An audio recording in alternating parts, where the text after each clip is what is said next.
观众朋友，欢迎收看由新唐人推出的生活服务类节目《最佳方案》。提起意外伤害，可能很多人都会想起一个麦当劳的烫伤赔偿案。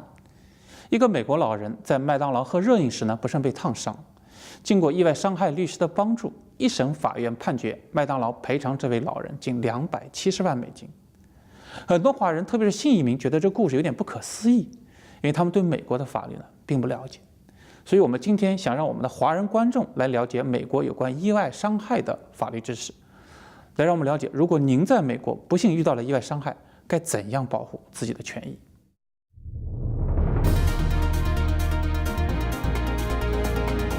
本期的嘉宾是在美国有着40多年处理意外伤害案件的专业律师莱特律师。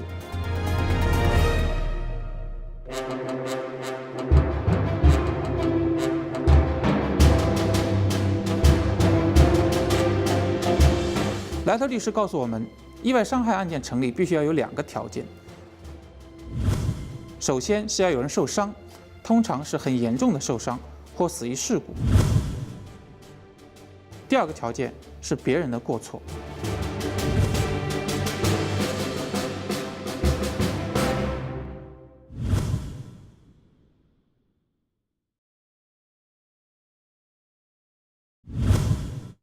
The first general category that we tend to see a lot, especially in the city of New York, are motor vehicle accidents, and typically involving pedestrians, meaning somebody is walking on the street and is hit by a car or a bus or a truck or sometimes a bicycle.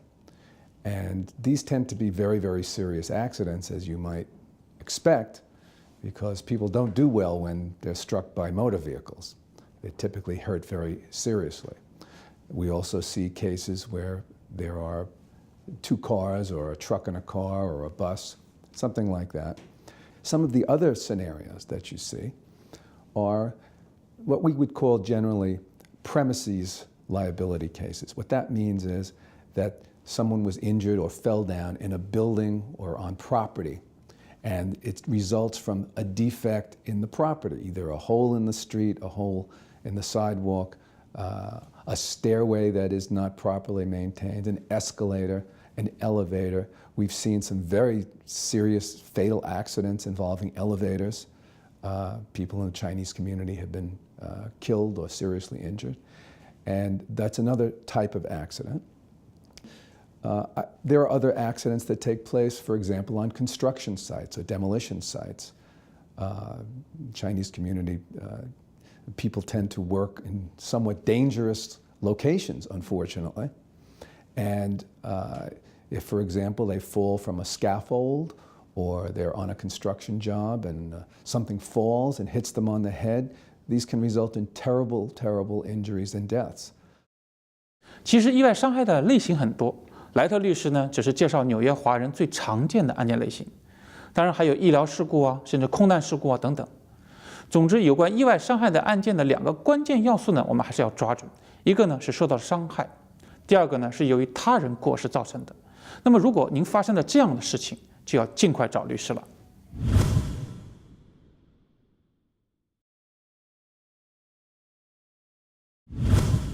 The first is, in accident cases, it's very important that, and especially serious accident cases, that an investigation be conducted by that person's attorney as soon after the accident as possible. So, for example, if there is a situation where somebody is injured in a building, on premises, or has fallen down in a location, a parking lot, a sidewalk, something of that nature, it's very important that the conditions of that location be documented very soon after the accident, because things change. Someone may come in and intentionally change those conditions or make repairs because an accident has happened. Or conditions may change for other reasons. So it's very important to conduct an investigation. Second of all, it's a very traumatic situation for the person injured and for the family. And it's very important that they have somebody they can turn to to answer all the different kinds of questions. Who should they notify? Should they notify the insurance company? What if someone wants to take a statement from them? What if the insurance company wants to take a statement from them? What if some investigator they don't know wants to take a statement? These are all questions that can arise after a serious accident. Somebody may approach them and tell them that they will give them a quick settlement. Somebody may approach them that they don't even know and say that they have an attorney to recommend. It's very important that the injured person or the injured person's family in particular find someone that they can trust, whom they know is competent, who has experience, who can advise them what to do in that situation. The other thing is, in some of these situations where you have a public entity like the MTA or the City of New York or New York City Health and Hospitals Corporation, one of these types of entities, you have to give notice within a very short period of time of your claim, usually within 90 days. If it's a motor vehicle accident, you have to give notice to the no-fault insurance carrier within 30 days. So these are very, very short time limits.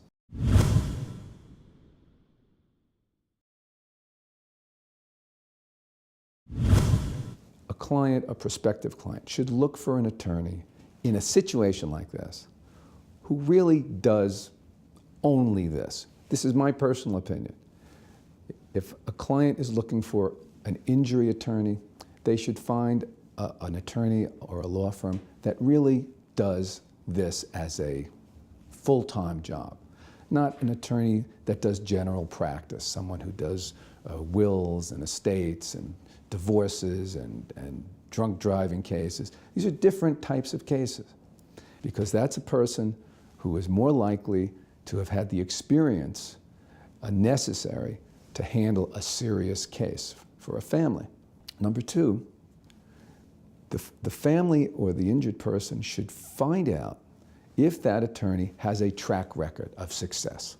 In other words, if they're looking for an attorney, they should find someone who has gotten jury verdicts in personal injury cases, good jury verdicts, where their clients recovered substantial amounts of money in serious cases, or have had very good settlements for their clients. And this is a track record that should extend over a long period of time, not one or two things, but years of experience. Now, the third thing is a law firm that's going to represent them in this type of case needs to be a substantial firm if it's a significant, serious case, because the law firm itself is going to take on the responsibility to lay out the expenses of the case, which can be very substantial, can be hundreds of thousands of dollars in a serious case. So that law firm is going to lay out those expenses. The expenses will come back out of the award or the verdict, the judgment that they recover. But in the interim, the years it may take for this case to be won, the law firm may be expending lots of money on behalf of that client. So you want to find a firm that is substantial, who can do that. You don't want to be in a situation where 2 months or 3 months or 6 months or 2 years down the road, the attorney says, well, I don't have the money to go forward with your case. I'm very sorry. And this can happen. The ability to successfully bring your case to court and, if necessary, try the case in front of a jury and have a jury render a verdict in your client's favor is really where the true talent of the lawyer is shown. And it's extremely important that the client have an attorney who has the experience of trying many cases in court, winning many cases in court in front of juries.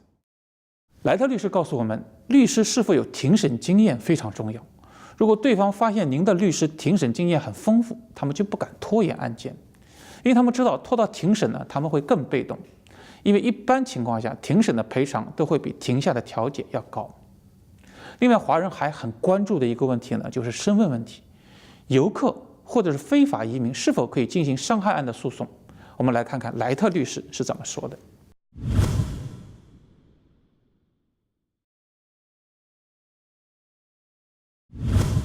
We have handled cases like this. People come here and they are knocked down in the street, or they fall down in a pothole or something of that nature.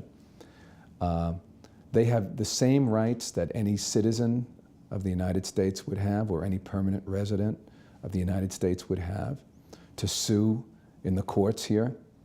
So they should not be concerned about that in any way, shape, or form. They have the same rights as anyone else. The issue of people who are here and may not have proper documentation, or they have a visa that may have expired, or something of that nature, they also should not be particularly concerned, in the sense that they have the same right to sue for a personal injury or a wrongful death as anyone else does. And some of the courts have held that they cannot even be asked what their immigration status is. Courts in this country look very, very unfavorably with discriminating against people in these situations. 无论您是什么身份，只要您在美国的领土上受到伤害，就可以寻找一位专业的律师来维护您的权利。而且在打意外伤害案件时呢，您是不需要支付任何费用的，这是这个行业的特点。我们感谢莱特律师给我们带来的这些知识。我们下期节目再见。